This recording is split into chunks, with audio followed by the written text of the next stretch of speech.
All right, welcome to Halitics. I'm Hal Ginsberg. So glad to be talking today. It is Tuesday, 22nd of October. Oh my gosh, what? Listen, is it less than 2 weeks? No, it's a little more than 2 weeks, I guess, until the election. Today is it exactly? It's exactly 2 weeks. Amazing. Wow. Can you believe that? I'll be glad when this is over. I can't decide. No, this is going to sound like absolute heresy and you're all going to hate me, all the libs I shouldn't say those few libs who actually watch this program, which I think is pretty much the entire audience. Well, no, I've got Eduardo. So we've got one guy who I guess he's pretty much eye to eye with me, but very few people who share my viewpoint, who participate in this program and watch it. And I hope you'll join me, though, whether you agree or not. 240-242-5646. Almost gave my home cell number, or it's actually not my home, my cell number. No, 240-242-5646 to talk to me when I'm live. And yeah, I kind of can't decide. There was a poll that came out yesterday. I was kind of inclined to believe Trump was going to win. The latest polls, at least until last night, were saying to me he's got a little bit of the big mo, which I know statisticians will tell you there's really no such thing. That just because you've seen your stock rise 3 days in a row doesn't mean there's any more likelihood it's going to rise the fourth day then go down. So there's really no such thing. And stock in a candidate, your team wins 3 games in a row. That doesn't mean that they're going to win the fourth. I mean, there's no such thing, right? You get 3 home runs. That doesn't mean the fourth at bat you're going to hit a home run. So these all kind of are to say you can't. The past is prologue, yes, but the past doesn't tell us. The past couple of iterations don't have more influence necessarily over the next one. So we don't know who's going to win, but it did appear that Trump was pretty even in the popular vote, and that would suggest he has an advantage, especially in those purple states, because he tends to slightly outperform the polls on election day. But there was a poll that came out last night, or late yesterday anyway, from the Washington Post I looked at, from Nate Silver gave you the link. The Silver Bulletin, he calls it, the Silver Bulletin. He doesn't work for 538 anymore. And that Post poll, which I believe is published in today's paper, has, again, the candidates virtually dead even nationally, 48-48 or 48-47, 48-48 registered, 48-47 in favor of Harris if you go by likely voters. But in the all-important swing states, purple states, Harris doing better, right? Harris with a bit of a lead, I think, in Michigan, maybe in Wisconsin. I don't know. Georgia, she was up by 4 in that Post poll. I didn't decide to cut, bits of it and show you, but that's what it said. So I was like, oh, maybe Harris will ultimately prevail. And I wasn't sure if I felt good about that. Now, I know that's the heresy, right? You all believe, you're all taking the position, Hal, you really do in your heart of hearts know that Harris would be better for our country than Trump. And I just don't know that at all. I don't. And so when people say to me, well, your vote, Hal, your vote for Jill Stein, for whom I will absolutely vote probably this week, your vote for Jill Stein is really a vote for Trump. It's not. It's not, because I wouldn't vote for Harris anyway, just like I wouldn't have voted for Hillary in 2016. But I was kind of back and forth. Well, I buy the argument that Trump is more of a danger to the vestiges of democracy that we still have, where there's kind of a free and fair election. Although, let's be honest, we didn't choose Kamala Harris to be the Democrat nominee. The Democratic Party primary voters did not have any say over Kamala Harris. None. We did not vote for her in 2020. She was nominated by or chosen by Biden, and we certainly didn't vote for her in 2024. So this is not an election where you can say, well, it's two candidates that were vetted by their parties, the major political parties. That's not it at all. All that said, yes, I think Trump is a bigger danger to the vestiges of democracy that we still have. On the other hand, if we elect Harris, then in 4 years, the country may be so ready for any alternative that they'll embrace somebody who could even conceivably be worse than Trump. So I don't know, right? I mean, I'm not really prepared to say yes, Trump in the end. Trump, I think, would be the one who would be more likely to engineer a coup if he somehow wins this election and in 4 years doesn't want to leave office, which he would be term limited out. He may well, engineer a coup or do something. I remember Obama one time saying he thought that president should have 3 terms or there should be no term limits, but he still, he still accepted that he was a 2-term president and stepped down. So same with W.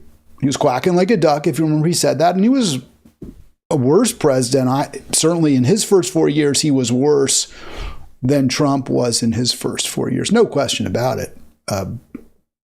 W did much more damage to our country in his first 4 years than Trump did. So, I accept that maybe, and I keep banging my mic. Sorry, folks, if you heard a little thump there.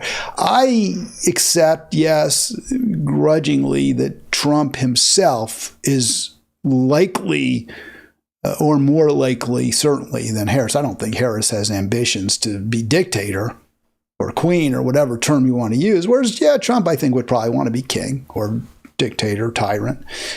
And he might well make the effort. So I think that is a worrisome thought. In terms of policy, they're both so bad, I don't know. But we'll hear from somebody that I truly respect who thinks, at least domestically, Harris wouldn't be as bad as Trump. So we'll get into that.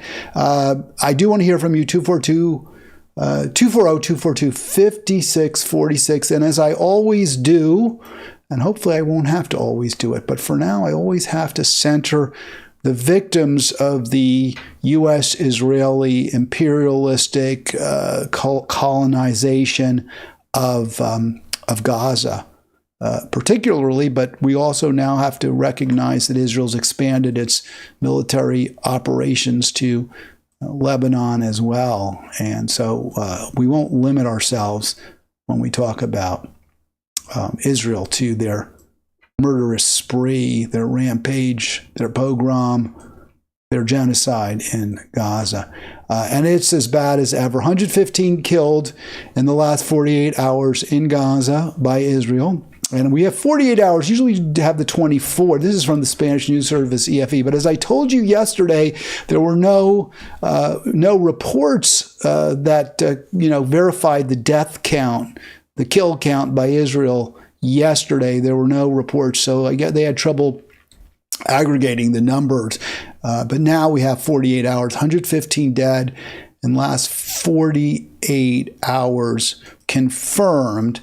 And that number does include, or does not include, according to the Spanish news service EFE, does not include about 10,000 more bodies. And again, the doctors, Médecins Sans Frontières, and I was going to say Médecins Sans Borders, but it would either be Doctors Without Borders or Médecin, which is doctor in French, Sans Frontières, without borders.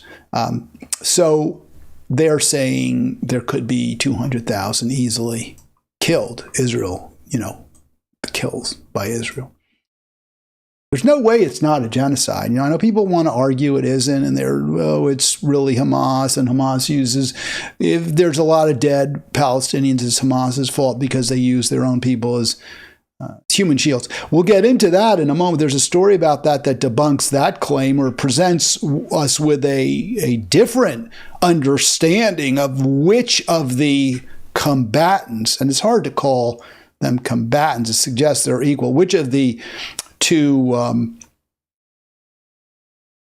the confronting groups, a powerful first world military with the full support of the United States and strong support from the United Kingdom, or a ragtag group of very poor, underfunded, undersupported people with guns. That's who's fighting against each other. To the extent Hamas is even fighting at all. Basically, it's just Israel. It's a turkey shoot. It's Israel killing fish in a barrel. The numbers we see are as awful, as ugly. Well, they keep getting worse. I was going to say as awful as ever. They're actually worse because each day brings scores more dead. And past 2 days, 115 more confirmed killed by Israel. And by our current government fully backing them, our weapons.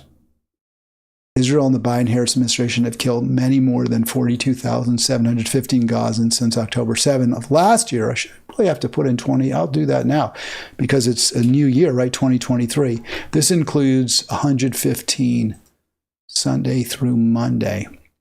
And if you want to argue and say, well, it's not U.S. that's killing the Gazans, it's Israel, it's Bibi, it's not fair for you to say it's the Biden-Harris administration's fault. Under the laws of murder, of homicide, if you hand a machine gun to Al Capone, I don't know, Al Capone didn't really rob banks. I don't know, Willie Sutton, was he the guy who, when he was asked, why do you rob banks, said, because that's where they keep the money? You hand a machine gun to Pretty Boy Floyd, I guess he had the machine gun. You hand it, or to the Barrow Gang, or whoever, and then they start killing people with it, and you knew when you gave them the gun they were going to kill people. You're an accessory before the fact. You're guilty of murder just as much as they are. You sell someone a gun illegally, and they use that gun to kill people, then you're guilty of murder. And for those who would say, well, we're not selling the weapons illegally to Israel, actually we are, because we know that they're denying humanitarian aid to Palestine, which we're trying to furnish to Palestine. That violates our law, that violates international law. There are many ways that our furnishing weaponry to Israel is violating the law. So we are guilty. We are guilty of genocide at this point, or at least our government is.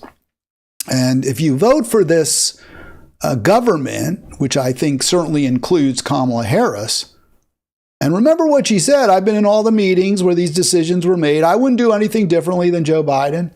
Well, you're voting for genocide. It's just that simple. It really is. You can try to finesse it and say, well, it's a lesser of two evil choice, or I don't even think she is evil, or she'll be better when she's in office. You can try every little excuse in the book, but ultimately, if you vote for Kamala, you're voting for genocide. And the idea that she somehow is bound by her loyalty to Joe Biden, or she can't differentiate herself to too great a degree, that's nonsense. Okay, that's just excuses. That's excuse making. Israel strikes pound Lebanon and Gaza, not just Gaza. And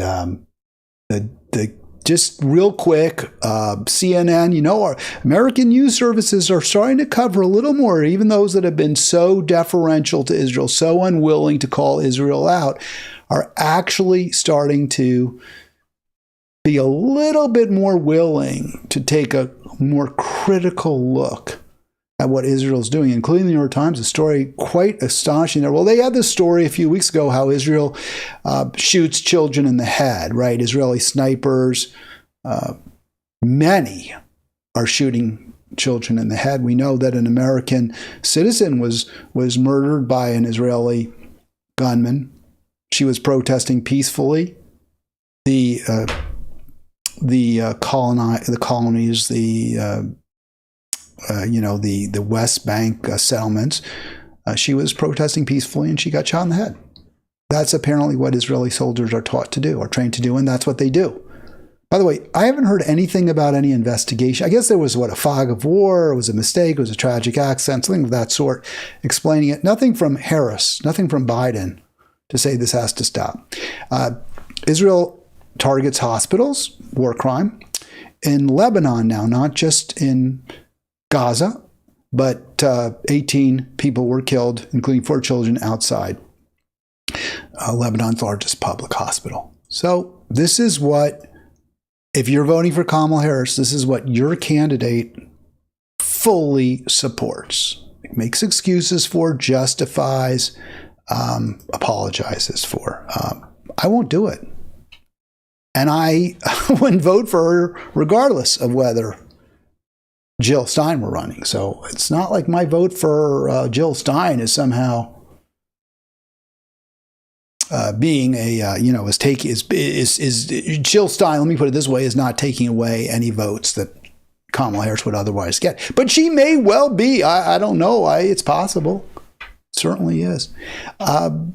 More horrific headlines from the Middle East, just right off the presses.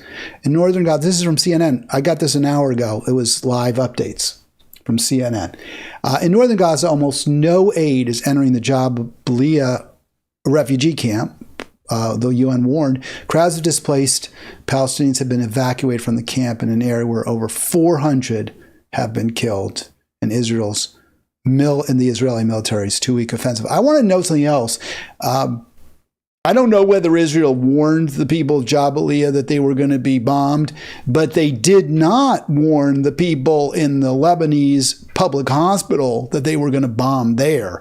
In fact, that was an area that had not been identified as a target, and yet Israel still killed 18 people right outside that hospital and tried to blow it up. That's what Israel does, is they blow up hospitals. Here's something else that they do.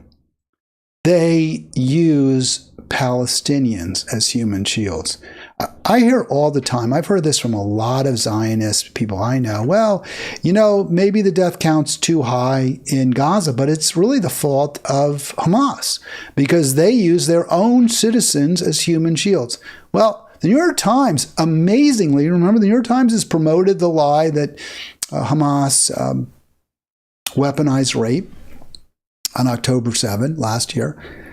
They have consistently tried, bent over backwards, used language in a contorted fashion to minimize the horror that Israel is visiting on Palestine. But even here, and to its credit, and this is why I subscribe, is every now and then the truth filters through. We learned a few weeks ago about how from the doctors in Palestine, in Gaza, that Israel is shooting children in the head and chest. Now we learn that, and this is good reporting by the New York Times, the Israeli military, when they're going through the rubble that they created through their bombs, missiles, they regularly, that's the term that the Times uses, regularly force captured Gazans to carry out life-threatening tasks, including inside Hamas tunnels. So the human shield wielders is Israel. It's not Hamas, it's Israel. 17-year-old high school student, Israel. This is so reminiscent of the Nazis, by the way. This is so exactly what the Nazis would do.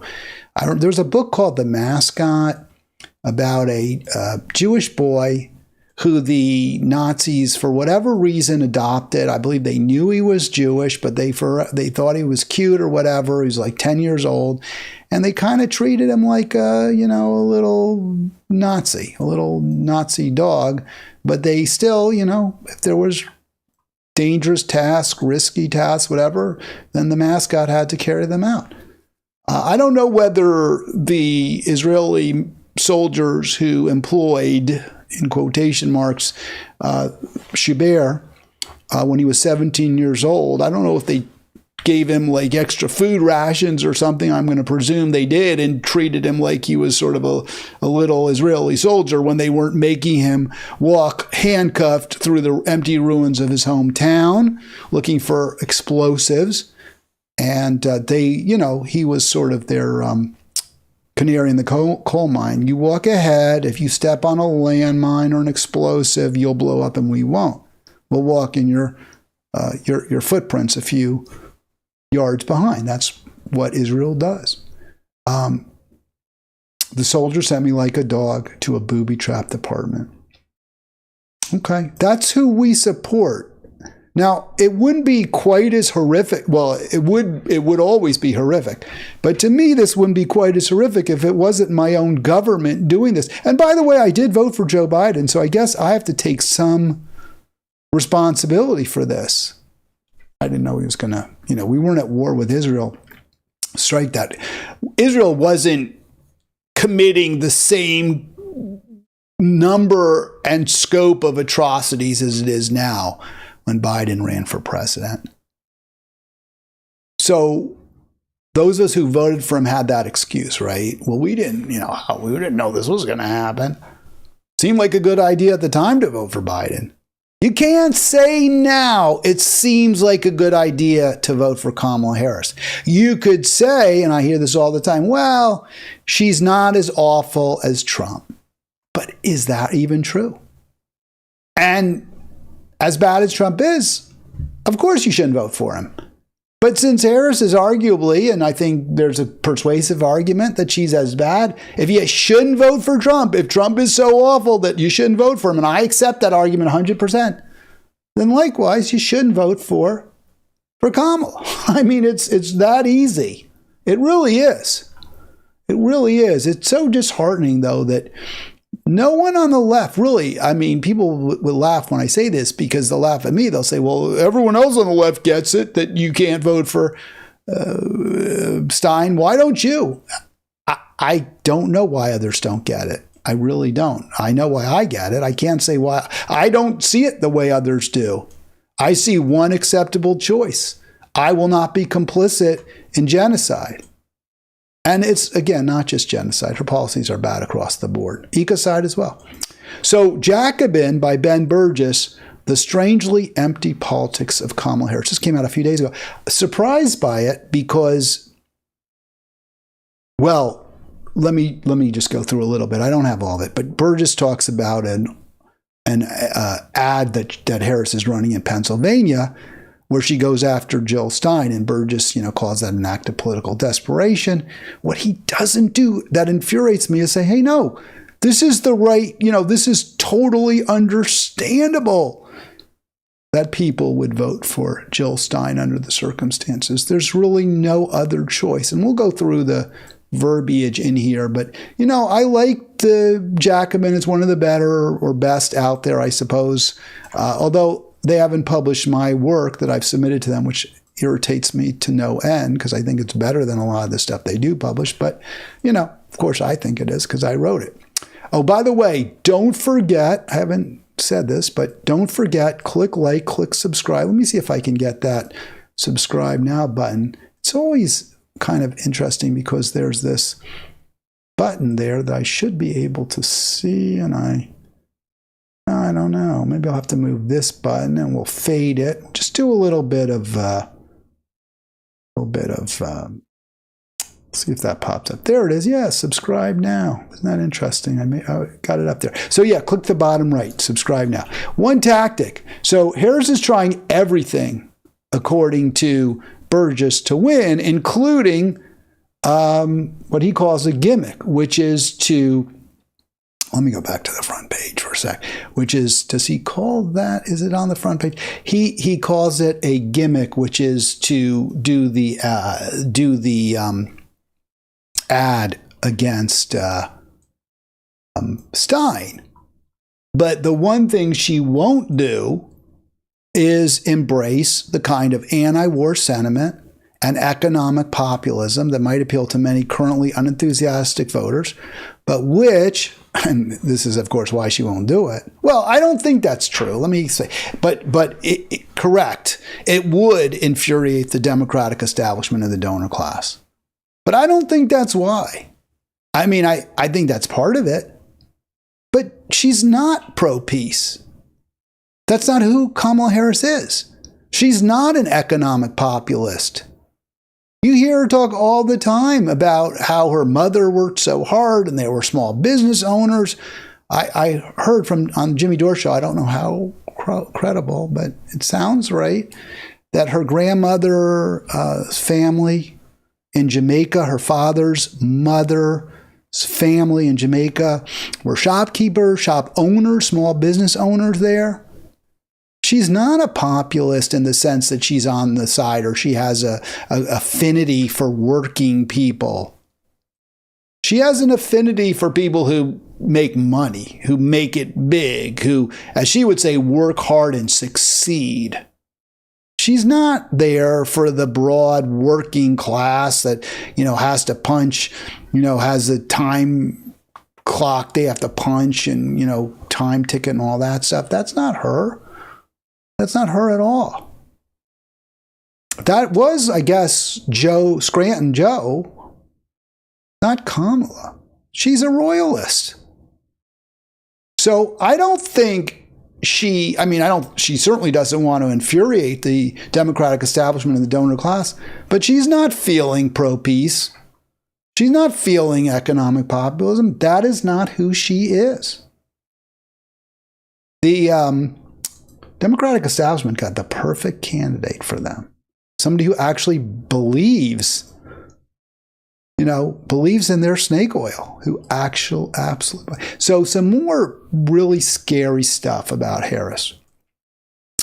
And I was really glad Burgess brought up. Now he talks about I'm not going to get into that, the ad with targeting Jill Stein. And we talk a lot about Jill Stein here. I don't need to get into that, but I just thought this was so relevant because I heard from progressives, I saw this, or liberals, self-professed progressives, that somehow, and I actually bought it. I shouldn't even say somehow. I was like, yeah, Tim Walz was a pretty good choice. He was one of the more progressive options. Better for sure than Josh Shapiro, the Zionist governor of Pennsylvania, who's cracking down on pro-peace activist, anti-genocide. I should say pro-Palestine, anti-genocide. It's not even pro-peace because I don't know what you call what Israel's doing. Occupy, kill, persecute, oppress. So I was like, yeah, Walz, good, right? And here's what not perfect, but good. Burgess says, Walz has a solid record of social democratic policy accomplishments. But most voters are going to say, wait a second, who's her running mate again? Is it Walz or is it Liz Cheney? She's the new bestie. That's what that's what my thumbnail is today. And I thought the picture really does express it. And it was right on point given what Burgess had to say. Walz is better than Harris on policy. He is somewhat progressive. But look at her. She's yucking it up with torturer Dick's daughter, his apologist, and relegating Walz to the sidelines, which, as Burgess points out, is not a recipe for victory. Now, she might still win. I'm not saying she won't. Burgess isn't saying that either. But Liz Cheney is your bestie? That's who you're hanging out with? Why is that happening? Because that's who she cares. That's who she is comfortable with. That is who Kamala Harris is comfortable with. That is somebody who shares her values.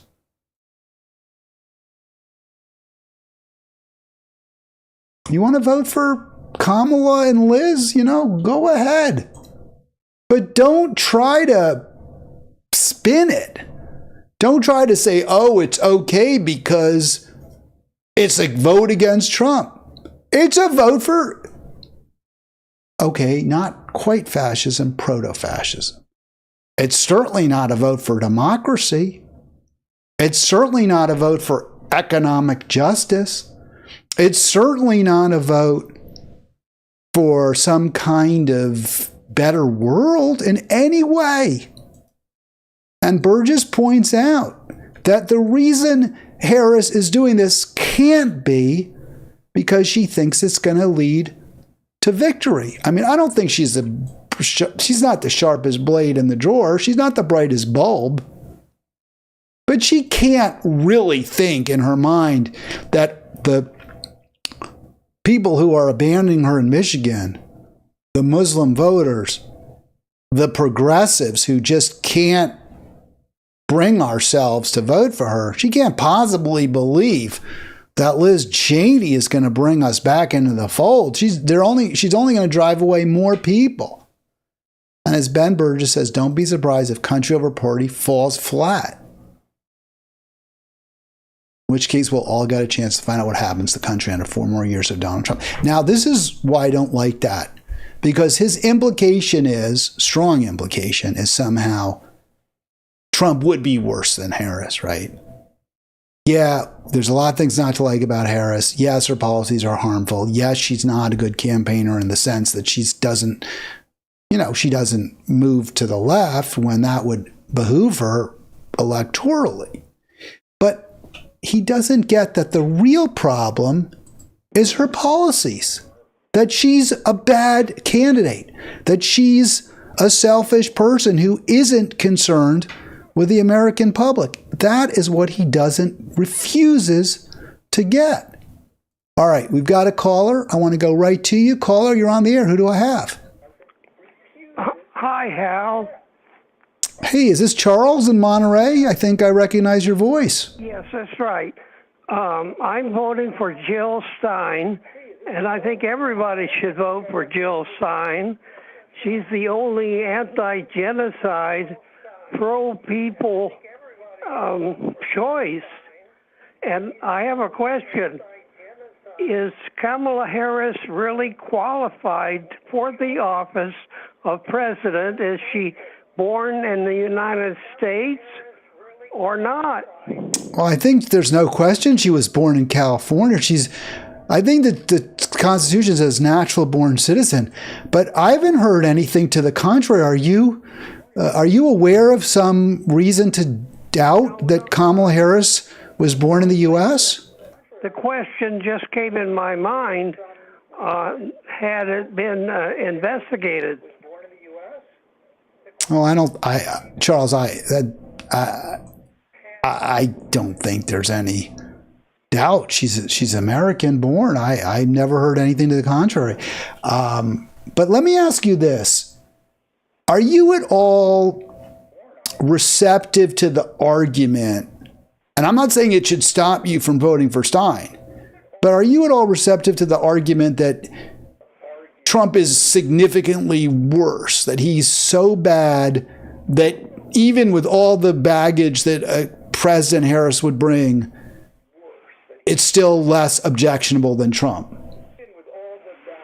I think Trump will meet with a lot of opposition and a lot of people trying to influence what he's doing if he is elected.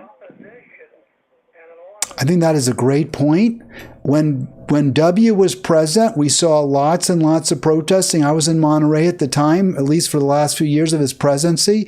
We had lots of people protesting his wars. And once Obama took office, the protests pretty much dried up, even though Obama expanded into Afghanistan. He did pull us out of Iraq, at least at first. But it does seem that many progressives are very unwilling to challenge a Democrat, no matter how bad they may be, Charles. Well, I think we need a lot of education.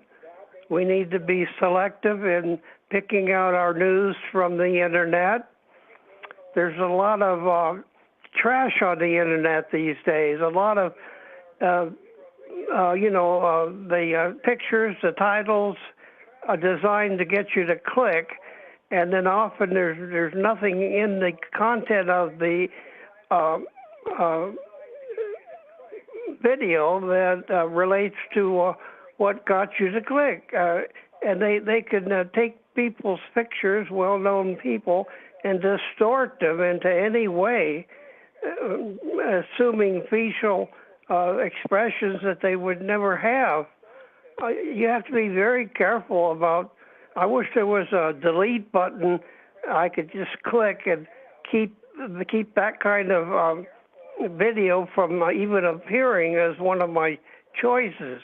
I think the internet is regarded as a vast market, and professionals are creating videos that are ridiculous. There's a whole lot of naked women featured in these, in the titles, and lots of crazy things.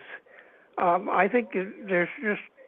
Well, I'm going to just jump in there for a sec, Charles, because I read an article about how in California, despite the state's progressive reputation, despite the fact that it's a trifecta state, Democratic governor, Democratic Congress, or Democratic legislature, Democratic courts in California, there's virtually no regulation of big tech. Big tech is running the state, not the state overseeing big tech. And Kamala Harris, of course, comes right out of that environment where these masters of the universe who run Facebook and Apple and Amazon, they're making the rules, and those rules suit them fine, but not the rest of us. Well, I'm just going to have to trust that somehow that the end result will be a good one.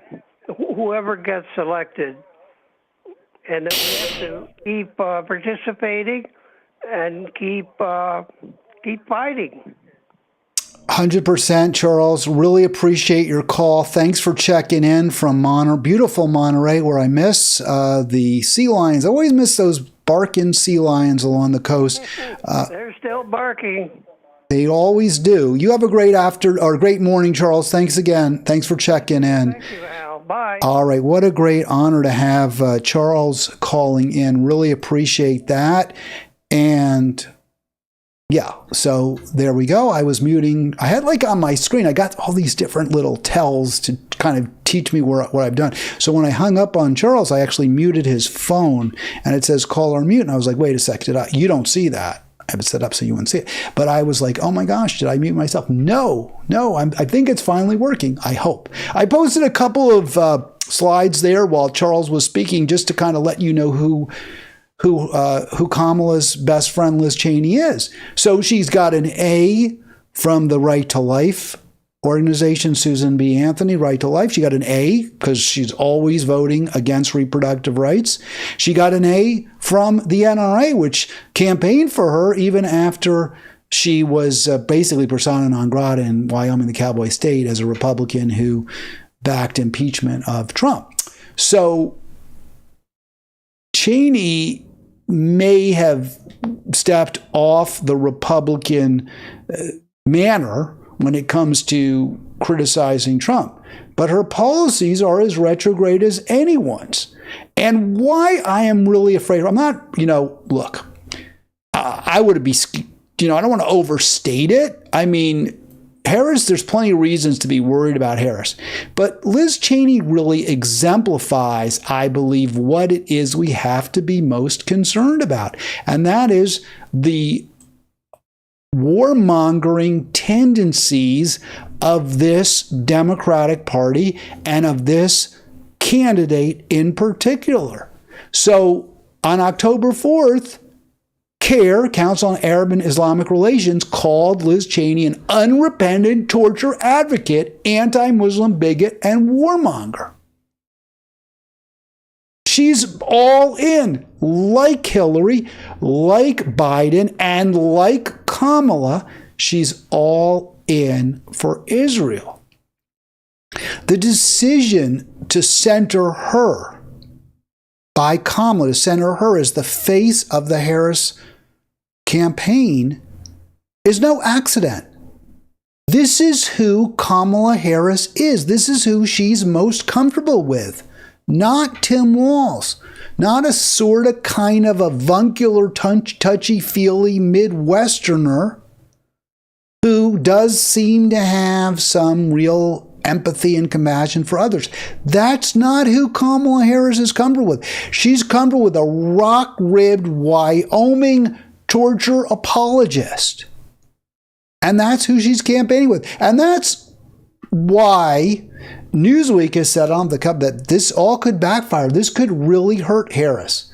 I don't buy Burgess's argument we should all be upset because this means Harris could lose the race, that she's campaigning in a way that's going to make it harder for her to win. I'm saying this is why we don't want her to win, why she shouldn't be president, why we need somebody different. And obviously that somebody different is not Donald Trump. That somebody different is, in fact, Jill Stein. So one more quick piece, because I really wanted to, I think it's really important that we recognize just how bad Liz Cheney's friends are. And I'm sorry, Kamala's friends are. Liz Cheney, Tony West, her brother-in-law, one of her top advisors, a complete unrepentant neo-lib corporatist guy who, played right into Obama's proclivities to, hang out with the billionaire class and he would go windsurfing with Richard Branson and stuff after he left office. Went to the bankers and said, I'm the one who stands between you and the lynch mob. That was Obama when he was president. So Tony West now, who famously did everything possible to give bankers a sweetheart deal, after they tanked the economy, they toppled it with their reckless, greedy, utterly indefensible behaviors, their fraudulent behaviors in 2007, and before. Which, by the way, that crisis, of course, can also be laid very significantly at the feet of the Clintons, who repealed the Glass-Steagall Act, which, because of its the oversight that Glass-Steagall provided of the banking industry, had prevented the kind of collapse we saw in 2007, 2008. All right, how big? Now, this is from David Corn. So this is a surprise because David Corn has basically made his career in the last 3-4 years by Trump derangement syndrome. Everything wrong Trump did. Trump absolutely conspired, according to Corn, colluded with Russia. He's a Russian agent.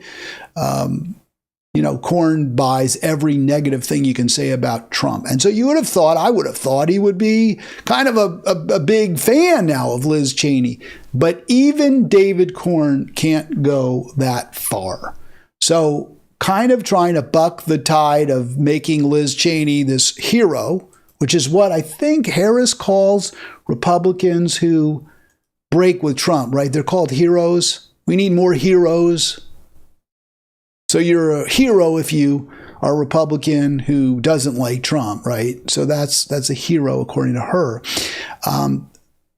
Harris's hero, Liz Cheney, even David Corn cannot whitewash her record. Even he has to recognize just how awful Liz Cheney is. So he notes, that one lesson that Liz Cheney took from the nightmarish Iraq war, for which we're still paying a heavy price, is that a big lie can work. That's Liz Cheney's takeaway. She supported the war, 2003 war, and has defended it ever since. Even Hillary had to grudgingly pull back from her support and defense of it. Now, she wasn't sincere.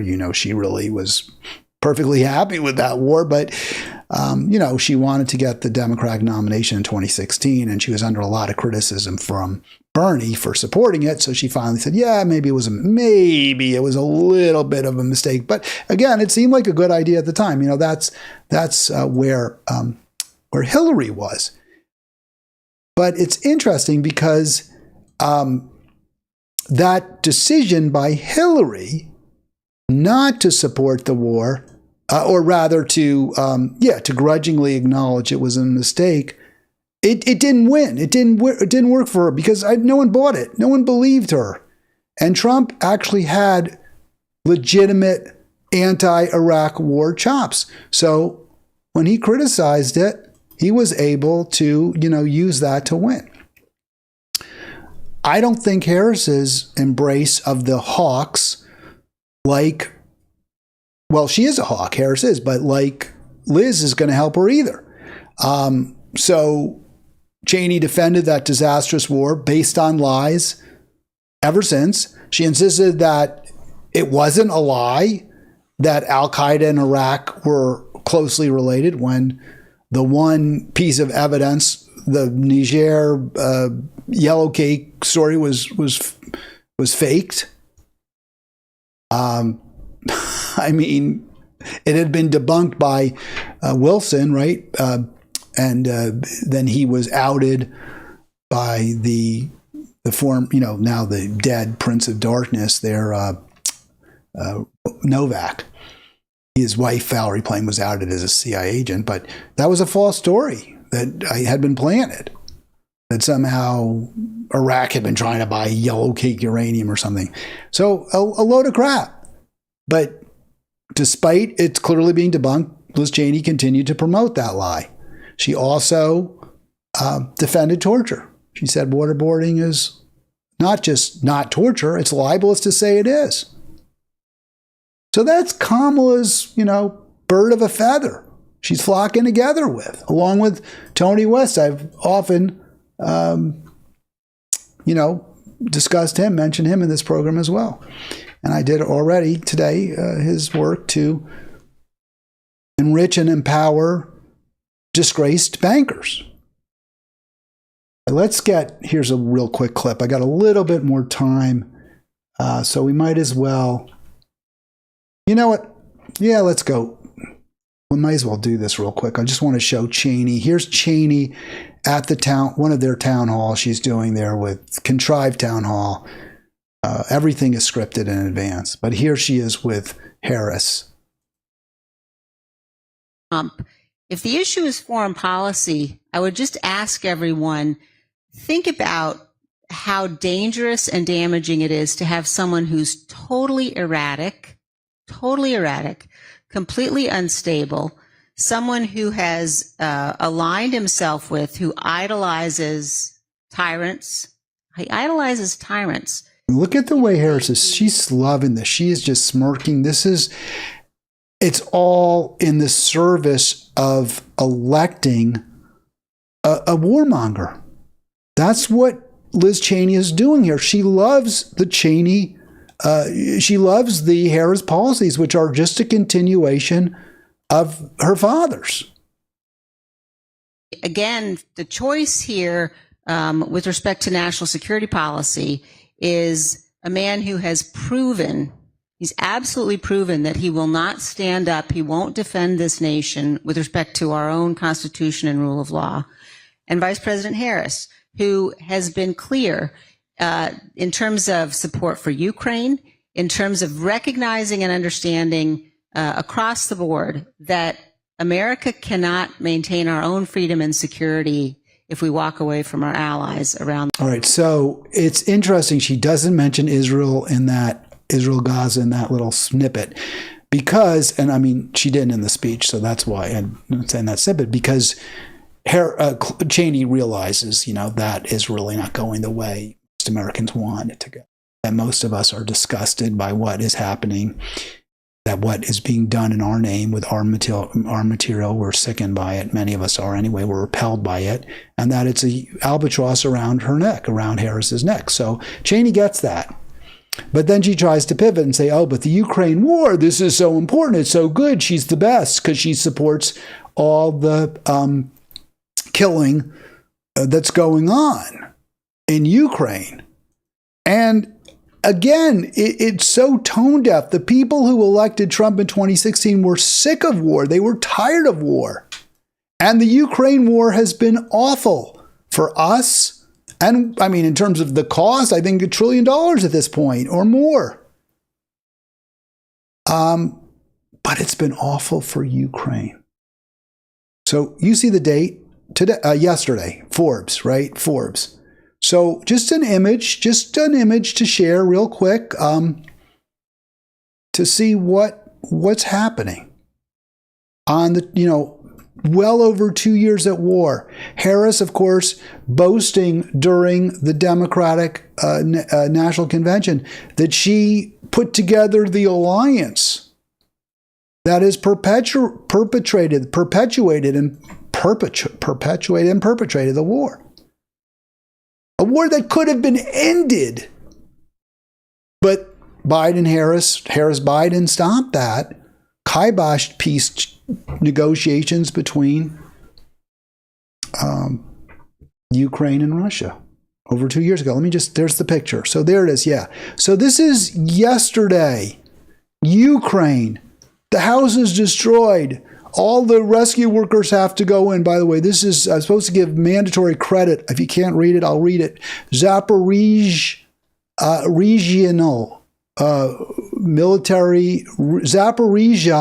Regional Military Administration handout. Those are emergency officials and firefighters rescuing an injured woman from the rubble of a collapsed house after Russian missile attacks in Zaporizhia, Ukraine. On let me just give you the date too. Let me see if I can find it. I think it was the 21st actually. 21. Yesterday. That's what Liz Cheney supports. That's what she's happy about. Woman having her house bombed out from underneath her. Let's keep that war going. Unbelievable. Most Americans aren't going to fight. I know a lot of, the liberal class does, but we had a chart over a year ago. I showed Arlen.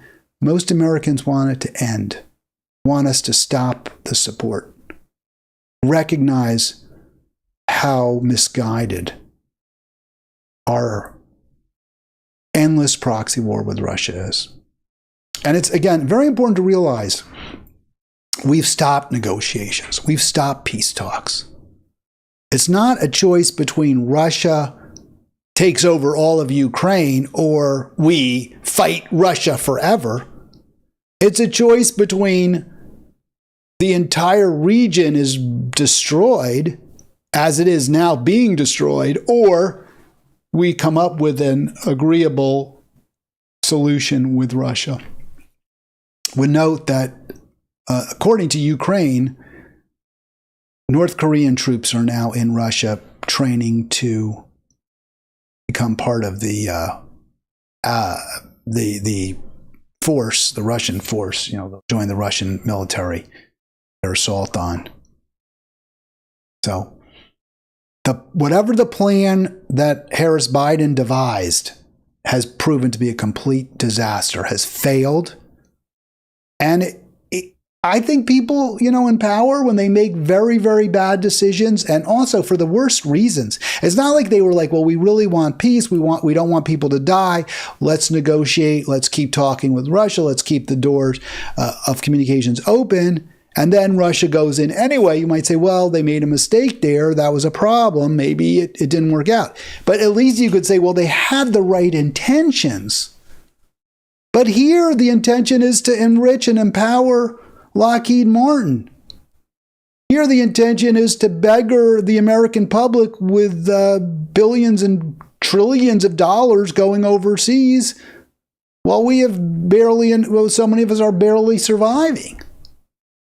It's an awful policy. There should be consequences for politicians who pursue awful policies.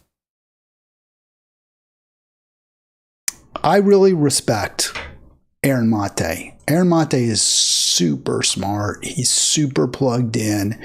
He's exposed all manner of foreign policy debacles, dishonesty by our military, lies told by our leaders, the complicity of the American government in destroying foreign populations.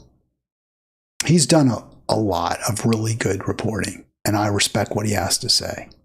So I want to play this clip because here's where he said something that I'm not sure I agree with. This race. those aren't necessarily differences. All right, so let me just set the stage here. So this is their program. When I say theirs, it's Mate and Katie Halper, who also really like Katie Halper a lot. And this is really meta. I'm going to look into the coverage by Mate and Halper of Kristen Welker, and is that Meet the Press, along with Josh Shapiro, the Pennsylvania governor there, as a Harris spokesperson. Expansion or a tweak to some extent to what's been done. Can you name one policy difference? So what Welker asked him real quick is, because I was talking a little bit and might have lost the thread. The question to Shapiro is, can you name a policy difference between Harris and her president Biden? So let's hear what Shapiro has to say. The question, can you name any area of disagreement between Harris and Biden?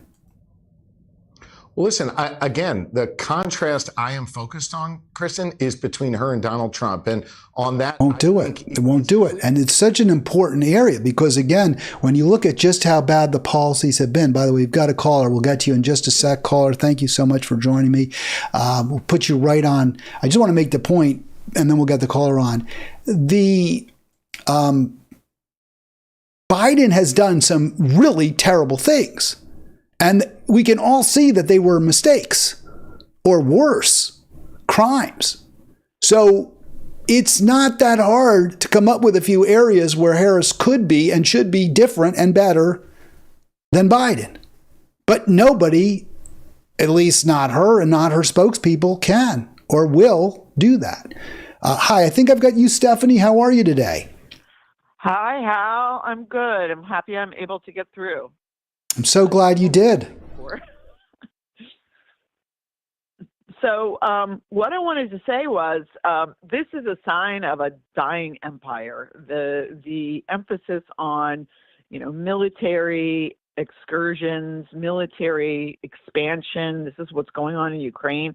This is how Russia was before, it fell. This is how the Soviet Union was, because they were bleeding their domestic they were depriving their domestic sector in order to keep up their military, in order to keep, the priority on remaining one of the two powers. And eventually that just became too much to sustain. And I'm sure that's only perhaps the most recent example. I'm sure there are examples in history of when empires did this or countries did this, where they're diverting all their money and effort into military adventurism and expansion and defense, and their population in the country is getting increasingly deprived of government services. Everything on the domestic front is just going downhill. Absolutely. I mean, I hate to sound like a snooty intellectual college guy, but I read a lot about the Peloponnesian War, which was between Sparta and Athens. And Athens was rich and powerful and advanced, and Sparta was just this kind of backwater kind of North Korea type country where all their resources were devoted to their military. But Athens expanded, they had an empire, and they sent their armies and their navies all over to Sicily, all over the Mediterranean. They extended themselves, and at the same time, they became crueler. They started, killing the populations of former allies who didn't want to support their war effort anymore. They would go in and kill all the men and enslave the women and children. So we saw the same kind of violent reprisals by what had been an advanced country, and ultimately they imploded. Yeah. I think we're headed that way. And this is nothing new. This thinking has been around for a long time, a year before 9/11. This document was released, and I think Cheney was one of the people who signed it, the Rebuilding America's Defenses document that was published by the Project for a New American Century. It was Bill Kristol, I think Don Rumsfeld, and I think Dick Cheney. And the thinking was, well, now the world is unipolar, and it's just the United States. And here are the threatening actors, and we have to establish U.S. hegemony in order to keep the world stable and to avoid any competitors from rising. And, one of the countries that they named in this document as a potential problem was Iraq. And then, of course, 9/11 was leveraged to justify going into Iraq. The one other comment I wanted to make just really quickly was that, they've never cared. The Democratic Party, the Democratic candidates, they've never sought the progressive vote. Think back all the many elections that we can remember. They always do this quote unquote tack to the center thing, the quote unquote center, right? Which isn't really a center. It's moved so far right in American politics. And they always say we have to pick off Republicans who are unhappy with the Republicans. They never, ever, ever court the progressive vote. So this is nothing new either. Do you have a solution? Do you have any thought? I mean, I know you're a great organizer. I've learned a lot from you over the years, Stephanie. And I guess I strongly support Jill Stein, but I don't get the sense you're quite as big on the Green Party as I am. Maybe you are. Maybe I'm wrong about that. But do you have alternative answers?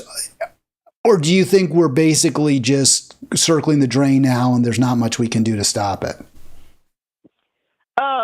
For this election, I think we're definitely circling the drain. I absolutely align with Jill Stein and with the Green Party platform, but now I have moved to Virginia and I don't trust that if I were in Maryland, I would totally be voting for Jill Stein. Let's just put it that way. Just as I did the last. So just to cut you off then, you are going to vote for Harris despite all the concerns that I've raised and that I think you agree with. Yes, unfortunately. Unfortunately, because it is Harris versus Trump. And as we've discussed before, I do see one positive benefit of Donald Trump.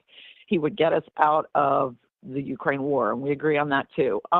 But I think domestically, he's extremely dangerous. I do see him fomenting racism, and I see and I hear and I'm cued in on the way people who support him are talking. And so this is a vote for domestic policy. It is not, I don't hold out much hope on foreign policy from Kamala.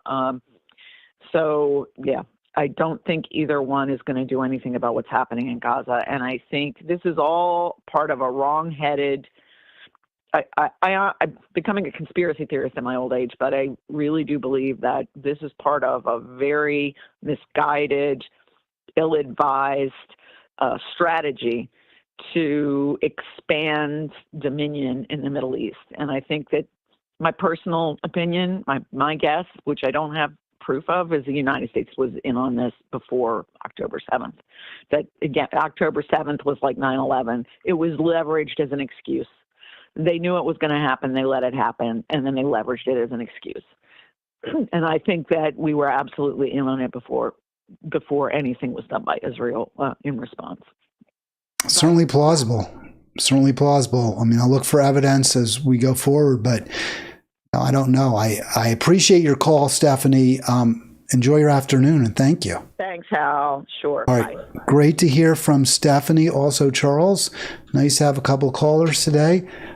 We are past the hour, but I do want to finish this clip here with Josh Shapiro and then hear what Aaron Mate has to say, especially because it bolsters, or at least Mate has a similar view to Stephanie about the differences between Trump and Harris with respect to domestic policy. I'm not as convinced. Clearly different. I don't want to go back to Donald Trump when he was in charge of this country. Remember the record. I know there's still some people that have maybe a little brain fog. They don't remember what it was like. Under Donald Trump, you had more chaos, you had less jobs, and you had a whole lot less freedom. I don't think we want to go back to a time of chaos. I want a stable, strong leader, and that's Kamala Harris. The choice is really tough because when he says we had more chaos, I mean, like, what does he mean by that? Certainly chaos in the world. No, actually, like, we didn't. Right. Trump didn't fuel two catastrophic conflicts, wars. I want to just stop it there for a second. So I like Useful Idiots. I think they're pretty good. I don't think this is a great team. I'm just going to talk a little bit about the business for a second. I don't think they have a great rapport. They probably just don't work together enough. Some of their humor kind of goes over my head or under my gate or whatever, but they have good guests, obviously better than I don't have guests. Well, they actually don't. That's not a guest. They're just playing clips, just like me. They're of the Sunday shows. But I think the analysis is good here, very good. And again, I really like Aaron.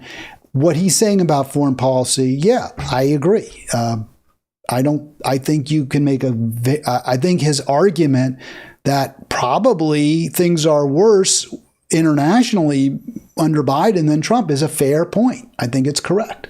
And that is a strong argument, in my view, for voting for Jill Stein. Because even if you believe, as he does, and as Stephanie does, even if your position is that Biden's better domestically, and Harris presumably would be too, does that outweigh these two devastating wars that Harris-Biden have involved us in? Admittedly, one that Trump would probably too. One of them's not even a conflict, it's a genocide.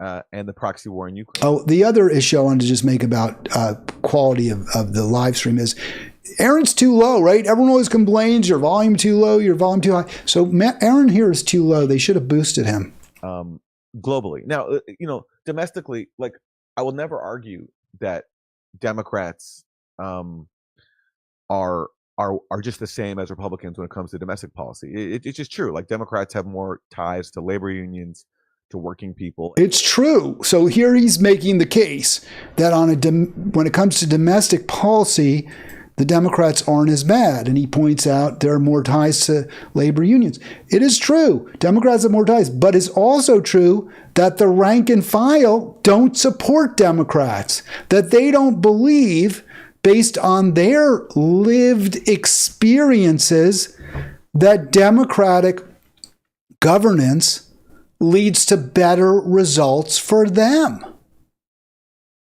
And yes, I think Mate, if he doesn't mention it there, Mate will bring up, and I'll play it, how the NLRB appointees under Biden were better. And they were better. Yes, that's true. They were definitely better than the NLRBs, than Trump's, totally anti-war choices. So that's fair. But if you look at the actual, again, the results, they're not good under Harris-Biden. And they did outlaw a strike by the railway workers. They did that. So I can't buy into this notion that there's this significant difference when it comes to labor. Yes, maybe on the margins. On the other hand, there was no fight for the PRO Act by Biden. There was no fight for 15 by Biden. Certainly Harris has never centered the concerns of working people in her campaigns. She has completely backtracked away from Medicare for all, which would be one of the best ways, the most efficient ways, a way that would save us billions of dollars to make life better, more palatable, easier for working people. But she's not going to do that. So I'm not there with you, Aaron, when you say that she, meaning Kamala, is clearly better than Trump when it comes to working people, when it comes to domestic policy. That is a measure. That is a measure of just how awful, by the way, Harris is. If she's not better, that is a measure of just how awful she is. If she's not better, clearly better than Trump. All right, let's see if I can get. Those aren't. So there we go. That was it. But I don't want to play that part. I want to get where Aaron's talking about this. Kamala Harris is taking part in an administration that is presiding over a genocide. We know the election's going to be very. All right, so now she's going to. Sorry, I jumped ahead a little bit there. That's my bad. Didn't organize that well. So I'll just go back in view of everyone and see if we can get this right. As Republicans, when it comes to domestic policy, it's just true. Like, Democrats have more ties to labor unions, to working people, and they do. Their policies do reflect that. Like, look at the National Labor Relations Board. Like, Trump posed as a friend of the worker, and he installed all these people who hate workers and Biden put in some decent people. So of course there are differences. They also, but the Biden administration reduced the price of some prescription drugs, and And I want to just stop that there. Yes, but very few prescription drugs, and the taxpayer is still on the hook to pay the pharmaceutical companies. Now, not quite as much, but the profits for the for-profit ghouls that feast off of our sicknesses and our injuries, the profits are off the charts. So I'm just not feeling the Democrat as a friend of the late working person. As critical as we are of Democrats, we have to be honest about that. But my problem is, like, when you look at so domestically, there's no contest, I think, between. I disagree. Domestically, yeah, maybe shade a little bit towards the Democrats, very little. And there's other factors, right? Trump is for tariffs. Now, I've gotten into it online quite a bit with people who say, oh, tariff is a sales tax, and it's not. And I understand you can make an argument that it's effectively a sales tax. You could put a tax on imported goods, that you could impose it at the store, and you'd get a similar result, at least according to economists, as you do, given the way tariffs are now imposed, which is the importer pays at the port of entry. But process matters. The importer pays it, not the consumer. The importer then has to raise their price somewhat, but not to the same level as the tariff. So a $1 tariff on a widget does not lead to $1 more, to a widget that's $1 more expensive. It leads to a widget that's maybe 50, 60, 70 cents more expensive, but the full dollar is paid to the U.S. government. So it is not a true sales tax.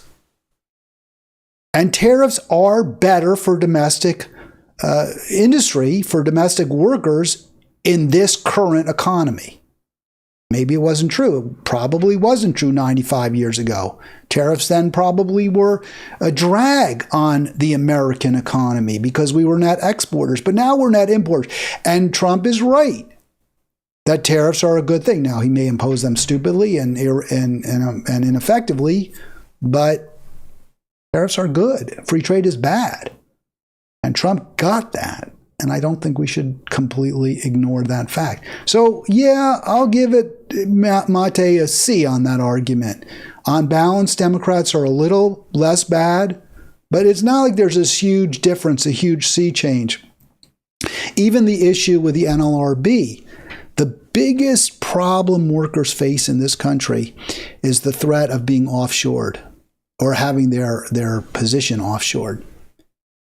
And when you have an NLRB that's activist, that's pro-labor, pro-worker, perversely, that can actually lead to worse results. It can lead to more offshoring without tariffs, as long as you have free trade and capital can move freely between countries.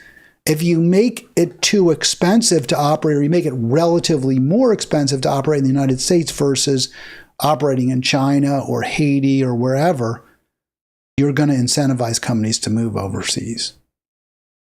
So, on balance, Harris probably not as bad as Trump. On the other hand, she's not as bad as Biden. She's worse than Biden. Biden at least wants capital gains tax to reflect the same amount as the income tax, as ordinary income. But Harris is saying, no, your capital gain should be taxed at a lower rate. People who have millions in investments should be paying lower effective tax rates than people who work, in a factory. That's what she's saying. So now, yeah, Trump's even worse. Trump's worse on capital gains. But again, the point is that Harris isn't even less bad, or isn't even probably, she's probably worse than even Biden. So you want to vote for her? I mean, you do what you want, right? I mean, I can only present my argument, my case. I don't think we're looking at two terrible options. Tomorrow I'm going to talk about some of the problems. I was going to do it today, but didn't get to it. Some of the problems that progressive organizers are seeing as a direct result of the Harris candidacy and the Biden support for genocide. I'll be back tomorrow. Have a great afternoon.